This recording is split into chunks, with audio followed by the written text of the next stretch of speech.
আচ্ছা, আসসালামু আলাইকুম। ওয়ালাইকুম আসসালাম। ভালো আছেন? আল্লাহ ভালোই রাখছে। কি খবর তোমার? এই তো আলহামদুলিল্লাহ ভালো। আপনার লোক একটু কথা আছিল আমার। কি কথা? একটু দিগায়েন, একটু কথা আছিল। আমার তো কিছু সুদে দেওয়া লাগে। হ্যাঁ মেয়ে, আমরা কি সুদে টেট লাগাই নাকি? কি কও না আমি আমি হজ করে আইছি। না, একজনে তো কইছে হ্যাঁ তো শুনে আইছি। আমরা বলে টিয়া লাগান। হ্যাঁ, আমরা কোনো এইসব সুদ মুদের মধ্যে আমরা নাই বাবা। আমরা এটি পছন্দ করি। টিয়াটা খুব টাকা দরকার। টিয়াটা খুব লাগবে। একটু চেষ্টা করে দেন, দিলে ভালো হয়। আমরা কোনো সুদ মুদ খাইটাই না, বুঝলো?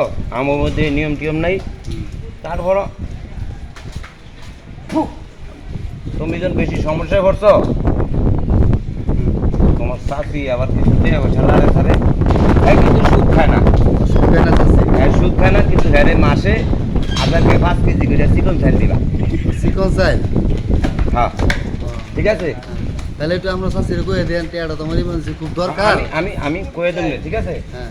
আমরা কিন্তু আবার সুদ টুদ খাই না, ঠিক আছে। না ঠিক আছে, তাহলে 5 কেজি করে আমি চাইল দিন। চিকনটা দিতে হবে তো। আমার 5 কেজি করে চিকন চাল দিলে প্রতি মাসে, মনে রাখবে। হ্যাঁ, আচ্ছা ঠিক আছে। আচ্ছা, আমি কয়ে দেব। তারপরে একটু আমরা কয়ে দেন, আমার খুব ইমার্জেন্সি আরে, দরকার টাকাটা। তুমি থেকে আইছো, আমরা এলাকার মান্যগণ্য লোক, হ্যাঁ, এটার আবার লেগে হজ করে আইছি। এটার লেগে তো আমরা সহযোগিতা যদি তোমাকে না করি, তাহলে আমাকে মানুষে মনে রাখবো, না ঠিক না, আছে? এটার লেগে তো আপনাদের রাইছি। আচ্ছা, ঠিক আছে। জিনিসটা পামু। ঠিক আছে, তোমার আমরা শাশুড়ি কয়ে দেন। আর তোমার সাথে কয়ে তুমি আচ্ছা।